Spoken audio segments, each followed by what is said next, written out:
আমাদের কাজের সাইডটা আজকে মাছ ভাত বাঙালি হোটেল। এটা হচ্ছে আমাদের এই শালবাগান ধার বলে, নসিবপুর শালবাগান ধার বলে, যেখানে পার্কটা রয়েছে অন্য কোলের পিকনিক স্পট, মানে কোলে পিকনিক স্পট। এই যে এর উল্টো দিকে আমরা কাজে এসেছিলাম, কাজ করতে সন্ধে হয়ে গেছে। কি কাজ হয়েছে দেখাচ্ছি।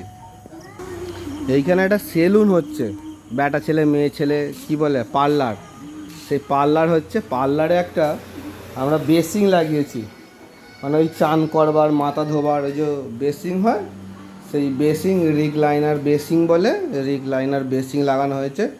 এইখানে এই জলের কলের পয়েন্টগুলো আমরা করেছি। এই যে দেখুন, এই যে পেছন দিকে পয়েন্টগুলো আমরা করেছি। ড্রেন লাইনটা জোড়া হয়নি, ড্রেন লাইনটা কালকে জোড়া হবে। এইটা আপনার হেড পয়েন্ট। ওই যে জলের স্পিডটা কম দেখাচ্ছে, তো দেখাচ্ছি বেশি কী করে হবে দেখেন।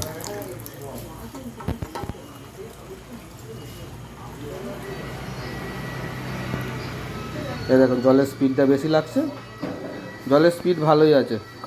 আর একটা কথা, যারা এই ধরনের বেসিং বসাচ্ছেন পার্লার কিংবা সেলুন যাই হোক, রিকলাইনার বেসিং, বেসিংয়েতে দুটো পয়েন্ট হয়, দুটো পয়েন্ট হয়। দেখুন দুটো পয়েন্ট দিয়েছি, একটা ঠান্ডা জলের একটা গরম জলের। এই দাদার পয়েন্টটা করে দিয়েছি ওপরে গিজার বসানোর জন্য, ঠিক আছে?